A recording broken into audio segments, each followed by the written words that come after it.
परिचय। अरुण, प्लग में कील मत डालो, तुम्हें बिजली का झटका लग जाएगा। क्यों सर? इस कील पर जंग लगा हुआ है और यह हमारे किसी काम की नहीं है।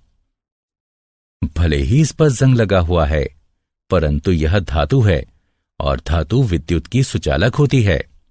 यदि तुम इसे प्लग में लगाओगे तो तुम्हें झटका लगेगा। अरे, फिर तो आपने मुझे बचा लिया। बच्चों, इस अध्याय में हम धातुओं व अधातुओं, उनके भौतिक व रासायनिक गुणधर्मों, उनकी प्राप्तियां तथा उनके संक्षारण के विषय में जानेंगे।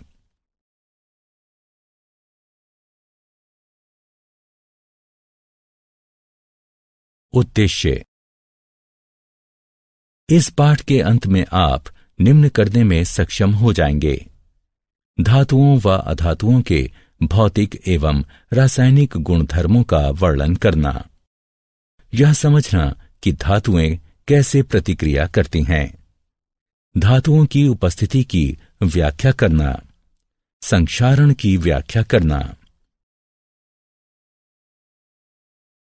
भौतिक गुणधर्म धातुएं। दैनिक जीवन में आप अनेक धातुओं एवं अधातुओं के संपर्क में आते हैं। उदाहरणार्थ, वह हथौड़ा जिससे आप कील ठोकते हैं एक धातु है। लोहे से निर्मित कील भी एक धातु है।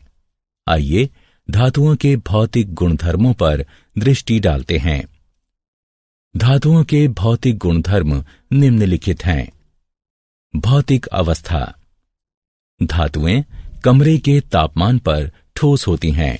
उदाहरणार्थ, लोहा, एल्यूमीनियम। केवल पारा एक तरल धातु है। ताप व विद्युत के सुचालक। धातुएं विद्युत की सुचालक होती हैं क्योंकि उनमें मुक्त इलेक्ट्रॉन होते हैं। उदाहरणार्थ, तांबा व चांदी ताप व विद्युत के सर्वोत्तम चालक हैं, जबकि सीसा ताप का सबसे बड़ा कुचालक है। आघात वर्ध्य। कुछ धातुओं को पीट पीट कर पतली चादर अर्थात फॉइल के रूप में ढाला जा सकता है। उदाहरणार्थ, लोहे को गर्म किया जाता है और फिर पीट पीट कर उसे विभिन्न वस्तुओं, फाइलों व आकारों में ढाला जाता है। तन्य। धातु से पतले तार भी खींचे जा सकते हैं।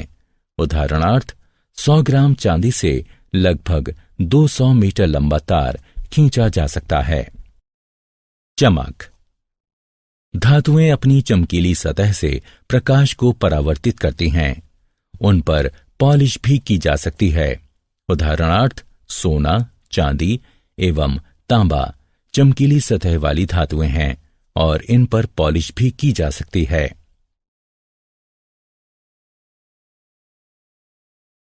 भौतिक गुणधर्म अधातुएं। आइए अब अधातुओं के भौतिक गुणधर्मों की बात करते हैं। भौतिक अवस्था। अधातुएं कमरे के तापमान पर ठोस, द्रव अथवा गैसीय अवस्था में पाई जाती हैं। गैस ऑक्सीजन, क्लोरीन, फ्लोरीन, द्रव ब्रोमीन व ठोस कार्बन। अनाघात वर्ध्य व अतन्य। अधातुएं भंगुर होती हैं तथा उनसे ना तो तार बनाए जा सकते हैं और न ही उन्हें पीटकर पतली चादर के रूप में ढाला जा सकता है। ऊष्मा एवं विद्युत की कुचालक। अधातुएं ऊष्मा एवं विद्युत की कुचालक होती हैं, किंतु ग्रेफाइट कार्बन एक अपवाद है क्योंकि वह ऊष्मा का सुचालक है और इलेक्ट्रोड बनाने के काम आता है। चमक ना होना। अधातुओं में चमक नहीं होती और वे प्रकाश को परावर्तित नहीं करती।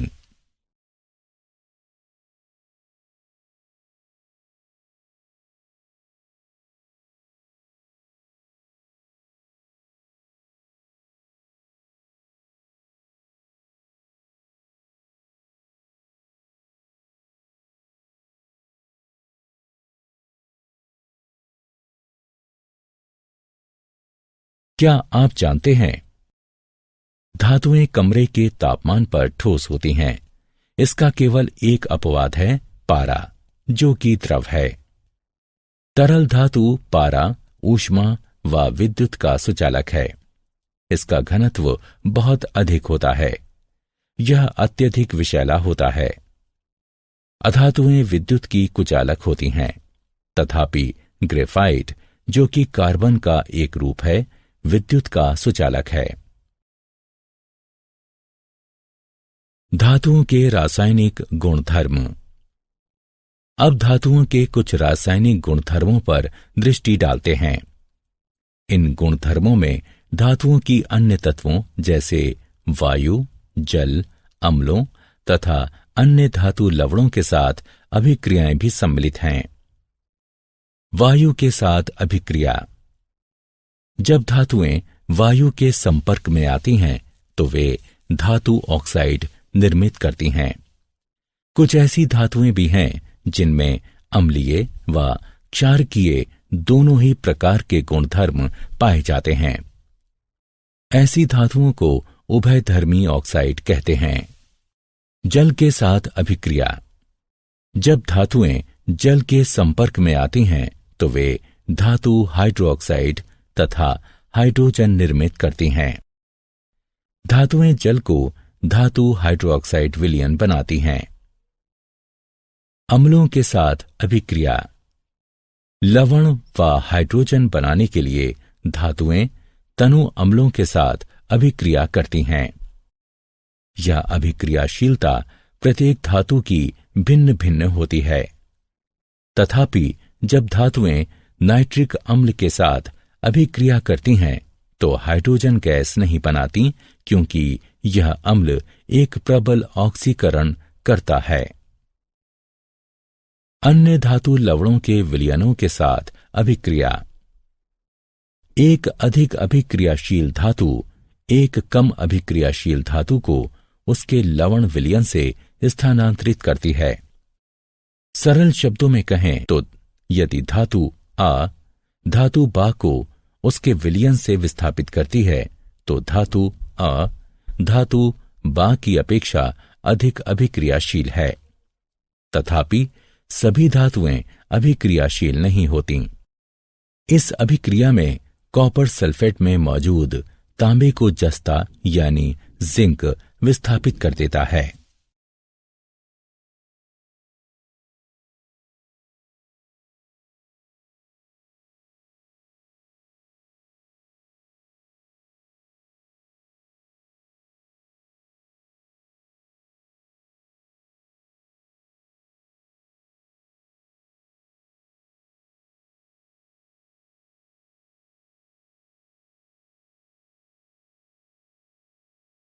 सक्रियता श्रेणी। धातुओं को उनकी अभिक्रियाशीलता के अनुसार अवरोही क्रम में व्यवस्थित किया जाना सक्रियता श्रेणी कहलाता है। इसका प्रयोग धातुओं की वायु, जल एवं अम्लों की अभिक्रियाओं की जानकारी का संक्षिप्तीकरण करने में किया जाता है।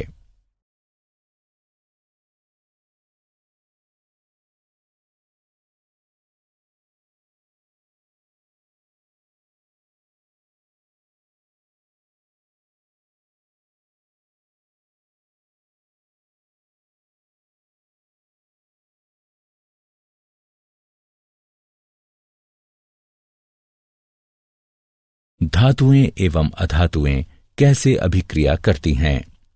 धातु के परमाणुओं के वाह्यतम कोश में 1 से 3 तक इलेक्ट्रॉन होते हैं, जबकि अधातु के परमाणुओं के वाह्यतम कोश में 4 से 8 तक इलेक्ट्रॉन होते हैं। अपवाद। इस नियम के 2 अपवाद हैं, हाइड्रोजन तथा हीलियम। इलेक्ट्रॉन का त्याग करने वाली धातुएं त्यागे गए इलेक्ट्रॉनों की संख्या के बराबर धनावेश अर्जित करती हैं तथा अधातुएं स्वीकारे गए इलेक्ट्रॉनों की संख्या के बराबर इलेक्ट्रॉन व ऋणावेश अर्जित करती हैं। जब धातु का कोई परमाणु 1, 2 या 3 इलेक्ट्रॉन अपने संयोजकता कोश से किसी अन्य अधातु परमाणु को देता है, जो कि उन इलेक्ट्रॉनों को स्वीकार किए जाने की क्षमता रखता हो तो उसे वैद्युत संयोजकता कहा जाता है। इसके परिणाम स्वरूप ये दोनों ही परमाणु एक निष्क्रिय गैस का ढांचा निर्मित करते हैं।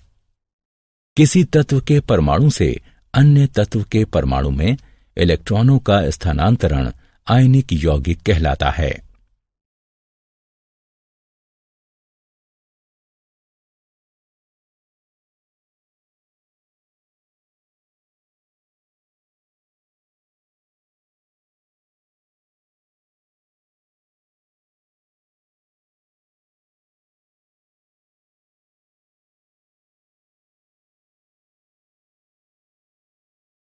आयनिक यौगिकों के गुणधर्म। आइए आयनिक यौगिकों के कुछ गुणधर्मों पर दृष्टि डालते हैं। भौतिक प्रकृति।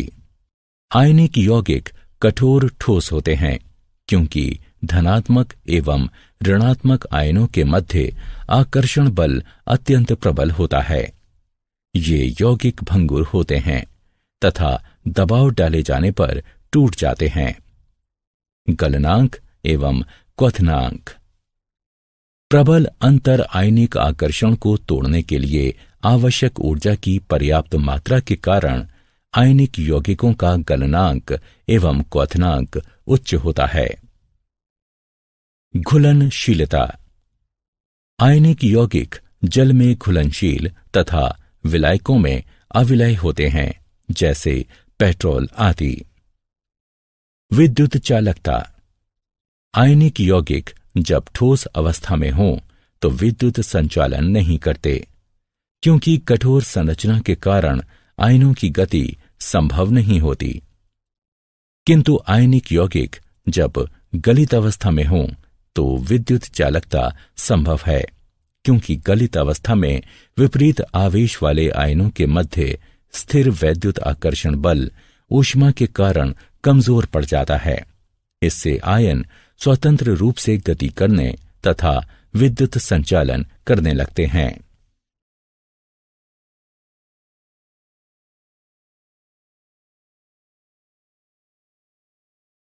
क्या आप जानते हैं, चुंबकीय प्रतिरोध के छोरों की तरह धनात्मक धनात्मक तथा ऋणात्मक ऋणात्मक आयनिक आबंधों का अस्तित्व नहीं होता है।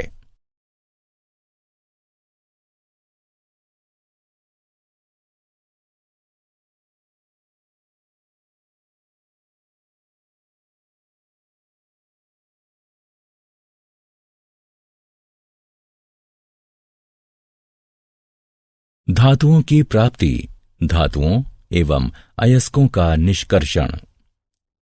धरती धातुओं का सबसे बड़ा स्रोत है, तथापि सागर के जल में भी कुछ विलय लवण होते हैं। खनिज ऐसे तत्व अथवा यौगिक हैं जो भूपर्पटी में प्राकृतिक रूप से उपस्थित रहते हैं। कभी कभी खनिजों में धातु की प्रतिशतता बहुत अधिक होती है, उनसे इसे निष्कर्षित किया जा सकता है। ऐसे खनिजों को अयस्क कहते हैं। अयस्क वे अशुद्ध धातुएं हैं जिनमें बालू व पथरीले द्रव्य बड़ी मात्रा में होते हैं।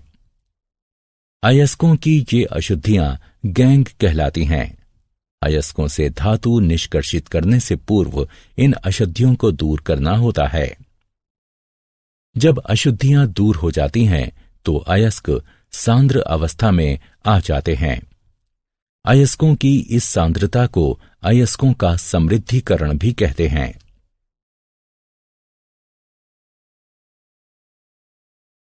धातुओं का निष्कर्षण। धातुओं को जब उनके अयस्क से पृथक कर दिया जाता है तो वे अपनी अभिक्रियाशीलता के आधार पर वर्गीकृत की जाती हैं। अभिक्रियाशीलता के अनुसार धातुओं का वर्गीकरण विभिन्न समूहों में किया जाता है, जो कि निम्नलिखित है। सक्रियता श्रृंखला में नीचे आने वाली धातुओं का निष्कर्षण। जो धातुएं सक्रियता श्रृंखला में नीचे होती हैं वे बहुत ही अनअभिक्रिय होती हैं। इन धातुओं के ऑक्साइड केवल गर्म करने से ही धातुओं में अपचयित हो जाते हैं। सक्रियता श्रृंखला के मध्य में स्थित धातुओं का निष्कर्षण। जो धातुएं सक्रियता श्रृंखला के मध्य में होती हैं वे मध्यम अभिक्रियाशीलता वाली होती हैं। ये धातुएं प्रकृति में सामान्यतः सल्फाइडों या कार्बोनेटों के रूप में पाई जाती हैं। ऑक्साइड से धातु प्राप्त करना अधिक सरल है, इसलिए पहले इन धातुओं को उनके ऑक्साइडों में परिवर्तित करने की आवश्यकता होती है। अतिरिक्त वायु की दृढ़ उपस्थिति में तापन के द्वारा सल्फाइड अयस्कों को रूपांतरित करने की प्रक्रिया को भर्जन कहा जाता है। सीमित वायु की सुदृढ़ उपस्थिति में तापन के द्वारा कार्बोनेट अयस्कों को रूपांतरित करने की प्रक्रिया को निस्तापन कहा जाता है। सक्रियता श्रृंखला में सबसे ऊपर स्थित धातुओं का निष्कर्षण। जो धातुएं सक्रियता श्रृंखला में उच्च होती हैं वे अति अभिक्रियाशील होती हैं तथा कार्बन के साथ गर्म किए जाने पर उनके यौगिकों से प्राप्त नहीं की जा सकती, क्योंकि वे धातुएं कार्बन की अपेक्षा ऑक्सीजन के प्रति अधिक बंधुता रखती हैं। ये धातुएं विद्युत अपघटनी अपचयन के द्वारा प्राप्त की जाती हैं।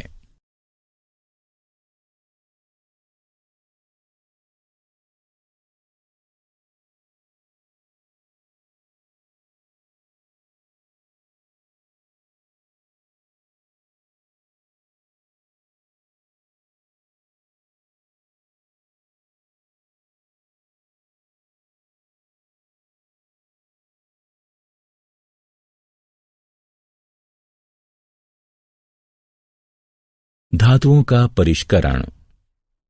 अपचयन प्रक्रिया द्वारा उत्पन्न धातुएं शुद्ध नहीं होती, उनमें अशुद्धियां बची रहती हैं, जिनको दूर किया जाना शुद्ध धातुएं प्राप्त करने के लिए अत्यंत आवश्यक होता है। अशुद्ध धातुओं को परिष्कृत करने के लिए सर्वाधिक प्रचलित विधि विद्युत अपघटनी परिष्करण है। अनेक धातुओं का परिष्करण विद्युत अपघटन द्वारा किया जाता है। अशुद्ध धातु को एनोड तथा शुद्ध धातु की पतली परत को कैथोड बनाया जाता है। धातु के लवण विलयन का उपयोग विद्युत अपघट्य के रूप में होता है। विद्युत अपघट्य से धारा प्रवाहित किए जाने पर एनोड पर स्थित अशुद्ध धातु विद्युत अपघट्य में घुल जाती है। इतनी ही मात्रा में शुद्ध धातु विद्युत अपघट्य से कैथोड पर निक्षेपित हो जाती है। विलय अशुद्धियां विलयन में चली जाती हैं, जबकि अविलय अशुद्धियां एनोड तली पर निक्षेपित हो जाती हैं। इन्हें एनोड मड कहते हैं।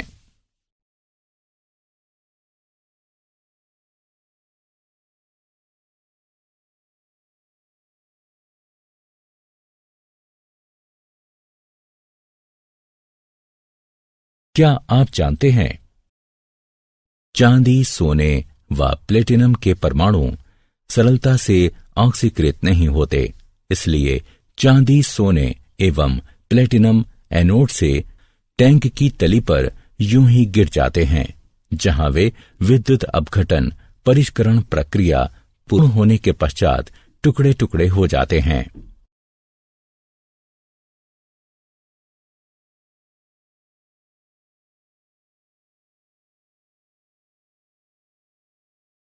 संक्षारण। रासायनिक रूप से सक्रिय धातुएं वायु में उपस्थित आर्द्रता के कारण संक्षारित हो जाती हैं। धातु की सतह पर जल की उपस्थिति में वायु में मौजूद ऑक्सीजन की प्रजारण अभिक्रिया को संक्षारण कहते हैं। उदाहरणार्थ लोहा व एल्यूमीनियम संक्षारित होते हैं, जबकि अनभिक्रियाशील धातुएं जैसे सोना, प्लेटिनम एवं पारा संक्षारित नहीं होती। संक्षारण रोकने की 3 विधियां हैं। बलि विषयक सुरक्षा। इसमें अधिक अभिक्रियाशील संरक्षित होने वाली धातु को प्रचारित किया जाता है तथा संरक्षित हो चुकी धातु को अविकल छोड़ दिया जाता है। मिश्रात वन, इसमें जंग रहित अयस्क बनने के लिए धातु में कोई अन्य धातु मिला दी जाती है। यशद लेपन, इसमें धातु पर जस्ते की पतली परत चढ़ा दी जाती है। इसे गैल्वनीकरण भी कहा जाता है। यह परत विद्युत अपघटनीय निक्षेपण द्वारा बनाई जाती है।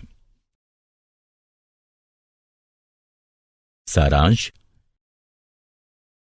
आइए हमने जो कुछ सीखा है उसे संक्षेप में दोहराएं। धातुएं विद्युत की सुचालक होती हैं, जबकि अधातुएं विद्युत की कुचालक होती हैं।